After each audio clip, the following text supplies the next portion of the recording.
why isn't there more art stuff? And they're like, oh God, the comic dude went and started a fire. And then I'd be like, that's right, I did. Got to save these lives. I got to take care of these people.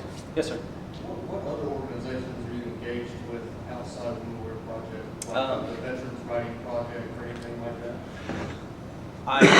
that? There's one in Austin that I was planning on going to, but the Writers Guild Initiative picked me up and started mentoring me on my writing aspect. I'm also registered with Lone Star Veterans Association, Helping a Hero. Not Team Red, White, and Blue. I've gotten a lot of cards from different organizations that have my information. So if you ask for the comic book guy or the artist, and some of them they might know who they're talking, they might be referencing me. I'm sorry. And you link them on your Facebook.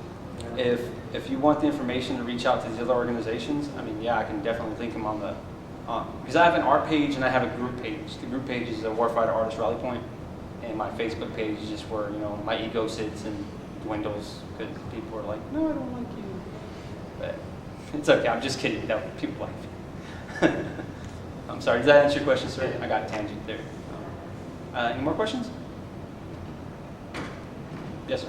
Have you looked at reaching out to the Defense Information School? That's where all the journalists, photographers, graphic designers for the DoD go to get their training for their jobs. Have you looked at talking about everything that you're doing and how that's ties in? For the Defense Information Schools? Yes, it's at Fort Meade, Maryland. It's Okay, yeah, I know what you're talking about. pretty much, and all the branches go there for their training for the job. I think that's more. I would have to look into it because it sounds like it's more of like active duty people get sent there to get trained. Yes. But me being a veteran, I don't know how I would be able to resource that because I tried doing that in Fort Hood. I went to the TBI clinic and they looked at me like I was the devil because they were like, oh God, there's a solicitor here. And they're like, they took my ID and they like ran off with it. I was like, oh dear God, I'm going to go to jail. Wait a minute, you can't arrest me. But yeah, it was really difficult talking with those people because they get a lot, like huge volumes of different organizations that will go and say, hey, we want to help soldiers. And a lot of them sadly take advantage of that system because they'll grant them money out. And that's why I just don't, this is a couple $100s to me. It's a pebble in a pond. I just want to be able to hand the sketchbook to you. And if you're serious about it, reach out to me. Even if it's just something you want to take and run with yourself, I just want to offer that there because once I start getting invested in grant money and say Dwayne doesn't like how I spent that money, he can send a watchdog organization after me, and then they'll start doing stuff. Well, you spent $5 on nachos while you were at the convention. I was like, I was hungry. Well, you're supposed to use this for art, and I was like, it made a mess in my stomach. For DINFO is one thing you might be talking about is when we get stuff in the military, we can't sell it when we're done with it. Yeah. Old cameras, old equipment, anything like that. Oh, so that's what he's talking about, just We getting trash some. it. So, Wow.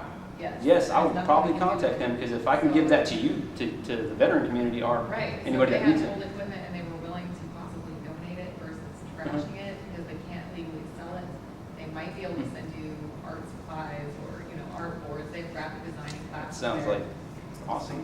Yeah. Another thing too is for photographers and broadcasters, they end up seeing a lot of stuff. I actually learned this recently that they were one of the top classifications in the DoD for PTSD, and so being able to get ahead of the game and proactively talk about what you're doing, that'd be a gem. Yeah, that would be awesome. I mean, I'm gonna definitely look into it because if they're just trashing this stuff, I'm sure somebody out here could use a beat up camera or some art supplies. Right. I did not know that. I will look into it. Thank you very much, sir. What's your name? Matt? Matt? Thank you, Matt. And can you write, did you have paper to write that down or? It's Because I'll promise you I'm passionate about it, and I'll probably walk out the door and be like, what was that? Any more questions? I mean, feel free just to ask me whatever's on your mind. I'm at your disposal. It's hard doing what you're doing because there's a lot of people that want, like you were saying, a lot of people want to help the veterans or want to help, and they just don't have the capacity really to help. Absolutely. They have more capacity to be compassionate than they do. There's PTSD comes in so many different forms. You don't even have to be a soldier to suffer from it. And that's one thing I'll never do. I'll never minimize anybody else, because I know what it's like to go to bed crying. You can have, I have my wife right next to me, and I still feel alone. And if crying makes me less of a person, so be it. I promise you, I measure just as tall as any other man. And you had a question now? Not so much a question, but earlier when someone was asking, if you don't have good drawing skills, what can you do? And I've been advised that sometimes just drawing a picture of a stick figure and then just putting something on there where you're feeling your pain, where your body hurts, anything like that. It actually helps. Yeah, it does. It does very much so. And one good trick that I picked up while I was, one of the few things I learned while I was in school was closing your eyes and imagining something, anything, and drawing it with your eyes closed. Don't look. Just continue to draw it. Do it over and over again, as long as you can before you become impatient and it starts to become a frustration rather than artwork. And that physically unlocks the creative side of your brain. And it will help you become more creative, and it'll make drawing less stressful because you're not really trying to capture a glass of water. You're more trying to capture the thought of it, the creativity. Oh my gosh, creativity of it. And there I saw one more question. Yes, ma'am.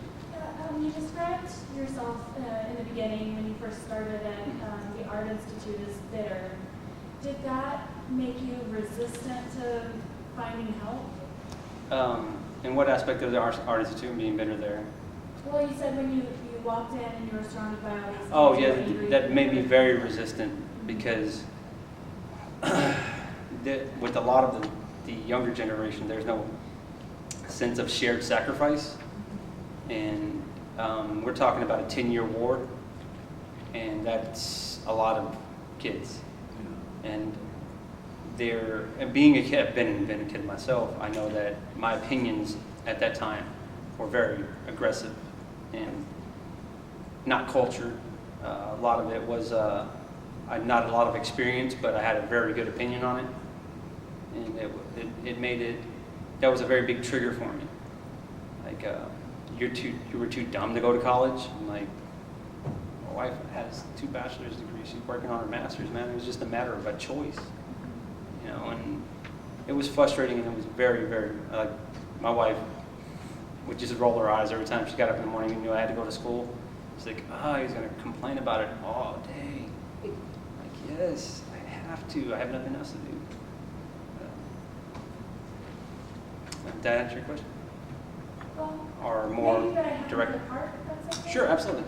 Is there a point where, I'm not sure exactly how or when you were diagnosed with whatever, I think you mentioned brain injury. Was there a point where a flip switched and you were like, okay, I need to do something about this. I need to find what's going to be healing to me. Yeah, it's going to sound a little dramatic, and don't, please. My wife threatened to divorce me. I woke up one day out of a drunken slumber and having gambled and drank and abused a lot of my pain medication to the point where she was just she would rather, the way she explained it to me was, her big debate was she didn't want to because we just bought a house, she's like, I don't want that debt. And I was like, you're willing to put up with me for debt? That's kind of cold. But it's comical now because we didn't get a divorce and we're still very much in love. But yeah, that was a point where I knew I had a problem, not so much as it being diagnosed, because the Army, Marines, Navy, Air Force, Coast Guard, even doctors are super hesitant to label somebody with PTSD. And they also are really willing to ignore it. Like, they'll just like, yeah, I don't really think that was as traumatic as you know, being blown up in Afghanistan. You know, like, and they minimize it because it's really disturbing. And I'm sorry if it's ever happened to you. I'm very sorry. And you apologize for that jerk, and you know, let's move forward. But I kind of got on a tangent. Listen to your woman, but not closely.